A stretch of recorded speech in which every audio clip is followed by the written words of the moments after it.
How you doing, guys? Welcome back to Gemini Builder. I'm David, and here we're on a field trip. Mom signed the paper, and I got on the bus and we drove on over. I'm actually visiting a friend of mine. His name is Lee. You may see him later. He's a little camera shy. But today we're here to help set up his Laguna Revo 1836 lathe. We're going to get this thing built and show you that thing working. So here we go. So as mentioned before, we're in Lee's shop. This is the old Shopbox lathe. I think it's all of 3 years old, but he's stepping up to a bigger model because he's a master turner. And he was showing me his setup here for his dyeing and staining and finishing of his bowls. So I thought that would be pretty interesting to show you guys, to see and give ideas of what you can set up for yourself. So we're going to walk through this with Lee off camera. And he's going to talk, though, so you're not going to hear me. You're going to hear him. So be ready. Go ahead. So this is a mobile bench that I use to pull over to my lathe when I'm working. I made up a sort of box to hold all my finishing products. I have all my dyes and stains, my finishes here, sandpaper separated out, sanding tool. I have all my wax finishes and some lacquer here. Paper towels, because as a turner you go through tons of paper towels. But the bench is nice because I can pull it over towards the lathe and I can work it back and forth instead of walking across the room. And then when I want to put it out of the way, I can just put it out of the way and use it for other things if need be.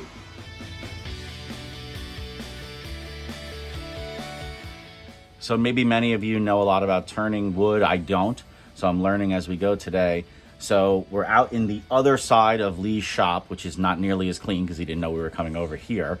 So my apologies. But apparently Lee gets a lot of wood from friends and family that have cut down trees, and he uses those as blanks to begin the turning. So here we have a piece of wood. Let me turn this around.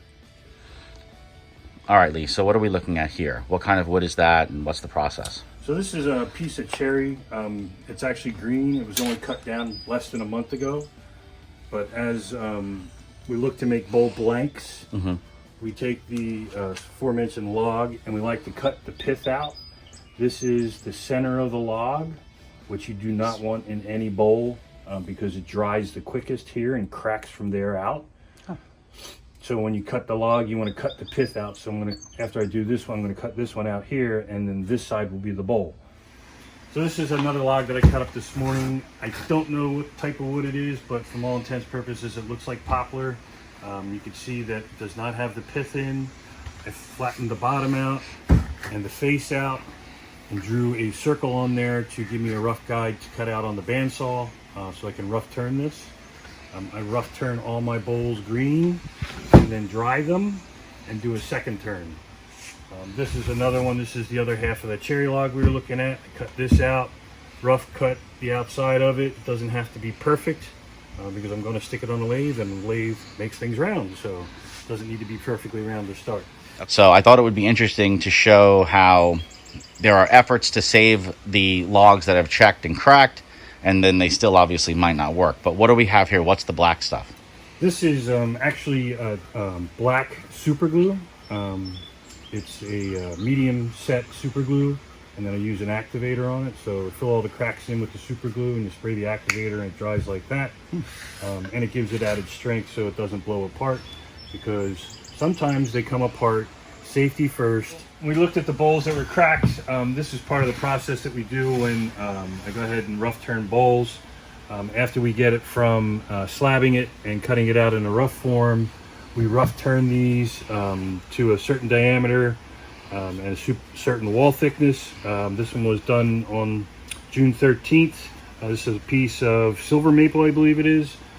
We rough turn these, and then it started out with a moisture content of around 35%, and since the 13th it's come down to roughly 18%. I like to have all my bowls down to around 10, less if possible. But after I rough turn them, I actually put them in water. I learned a little trick from YouTube and blogging that you soak your rough turn bowls in water and soap detergent mixture. I let them sit in there for 3 days. I pull them out and let them air dry. These have been air drying for 2 weeks. So far, a little warpage, but no cracks.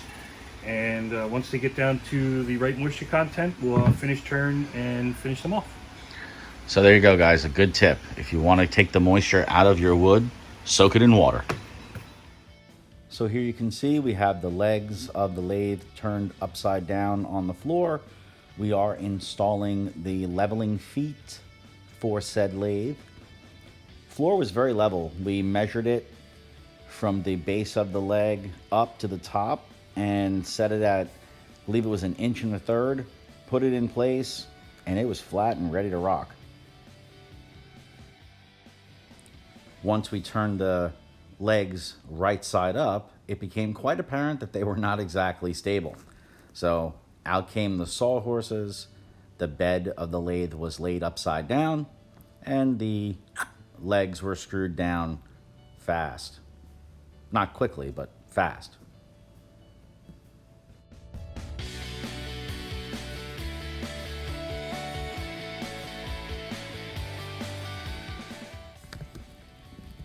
Easily 40 pounds, maybe 50 per leg, lifted up onto the bed, and once again, with all that practice, we got the second one screwed in, and here it is, level, ready to go. All right, so we're over into the corner of Lee's shop where the Laguna is going to go, but I remembered or realized that we never talked about all the tools that he uses for his turning. So if Lee would stop walking away and come this way, he can maybe show us what he uses most, what he likes, what he doesn't like, what he looks for in a particular tool. So yeah, this is your part, Lee. So, do I use all these tools all the time? No. There's a lot of specialty tools for specialty areas, but there are tools that you predominantly use just for certain things. Use different tools than you would if you're turning a bowl. So for instance, you cannot use a roughing gouge when you're turning a bowl. Roughing gouge is not a thing that you use for bowl turning, it's only for spindle turning. And then when you do bowl turning, you use a bowl gouge. This is a 5/8 bowl gouge. I grind all my gouges on my 8-inch grinder, and I grind all my bowl gouges to a 40/40 grind. Patented by, or not patented by, but brought out by Stuart Batty, who is a really famous turner, really good turner.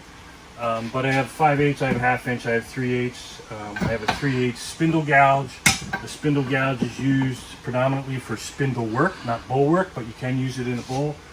I have scrapers, I have round nose scrapers, straight edge scrapers, I have skews, parting tools. What's the black handled thing? The black handled thing is a hollowing tool. It's a carbide tip, so the tip of it is a carbide tip, and it's curved so you can get inside hollowing out vessels or contoured bowls. And you can change the heads on that tool to have a detailer and a regular roughing gouge. But carbide tools is a scraping method. I don't like to do scraping, I do more shearing, so that's why I use all the regular tools. Okay, cool. Thanks, sir. Here you can see the headstock and the tool rest are installed / being installed. Now the tailstock is in place. Again, tolerances are gorgeous. The bed is beautiful. The machining quality, Lee couldn't talk enough about it. This is absolutely worth it. This is the machine for him for a lifetime.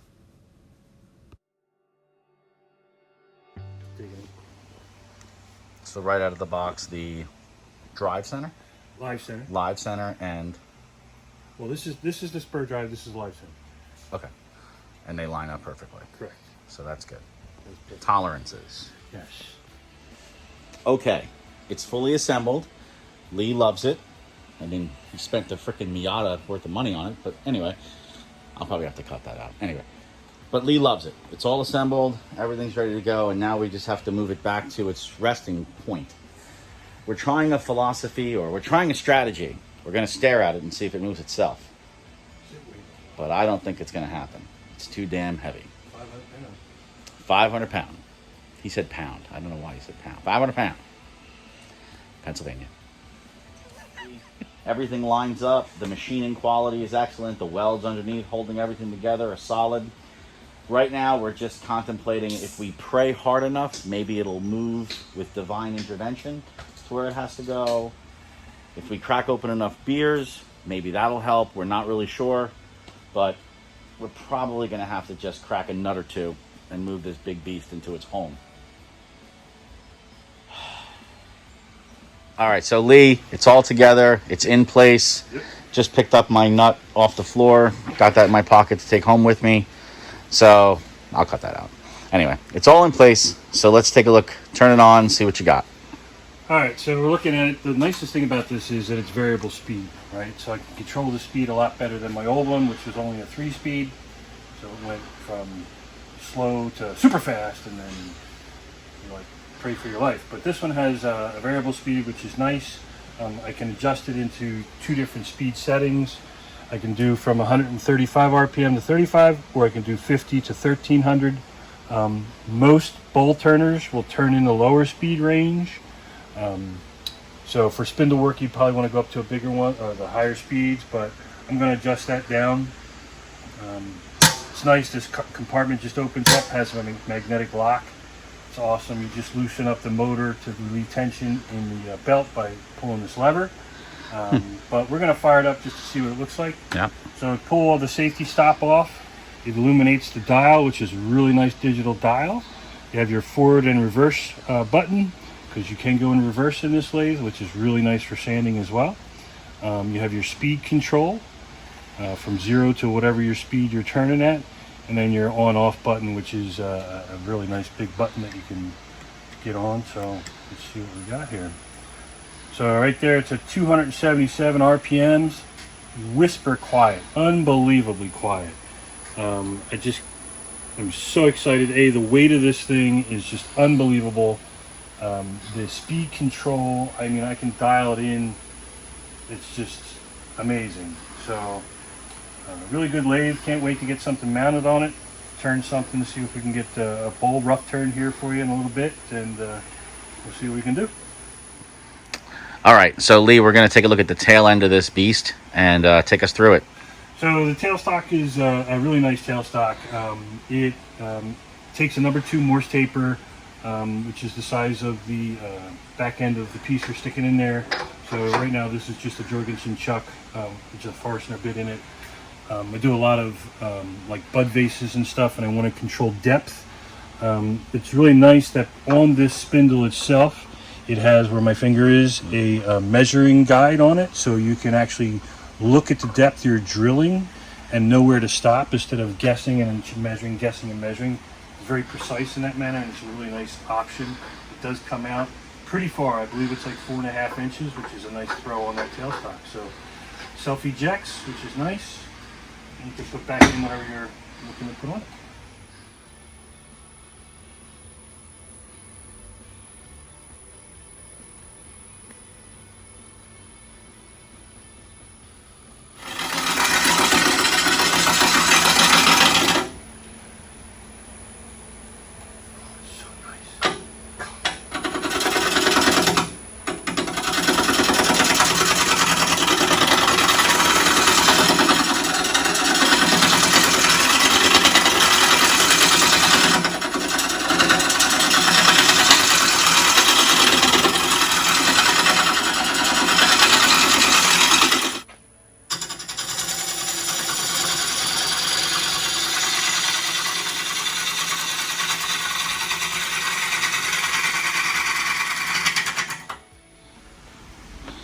All right, Lee, you've turned it now, taken some wood off, made some shavings, made some sawdust, as I always say. But how do you like it? What do you think? What are your thoughts? So first of all, first thoughts are beautiful control on the speed. Love to be able to turn it down lower, especially when something's out of balance a little bit, so you can get better control when it's at a lower speed. Quiet. It is very quiet. My other lathe was super loud. This one, no vibration whatsoever. So they did an awesome job with the weight of this lathe and the balance of it. As I continue to rough this out, I'll get a better feel, but for now, the control of the speed is crucial, especially when you're turning a bowl. And you know, it's just a joy to turn on. So very happy with the purchase, very happy. All right, we'll let you get back to work and see what else you got going. Thank you.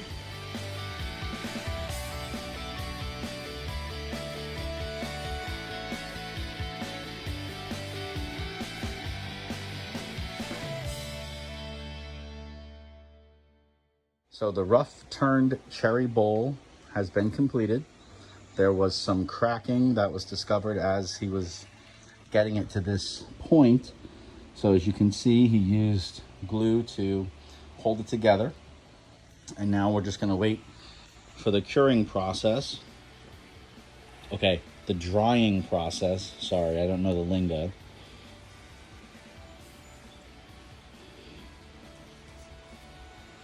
We'll come back.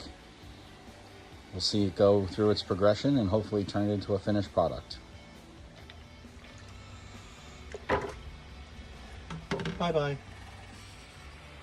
Well, guys, that brings us to the end of the video. The Laguna is set up. It's loved. It's going to be used a lot. The blank has been turned. It's going to dry. So we'll let that process happen. We'll come back when it's ready to be finished, hopefully, and we'll take it through the rest of the process and make it into a beautiful display item. Thank you, Lee, for giving us your time. I truly appreciate it. We're going to look for All Things Turned channel coming soon to a YouTube near you. Have a great day. See you.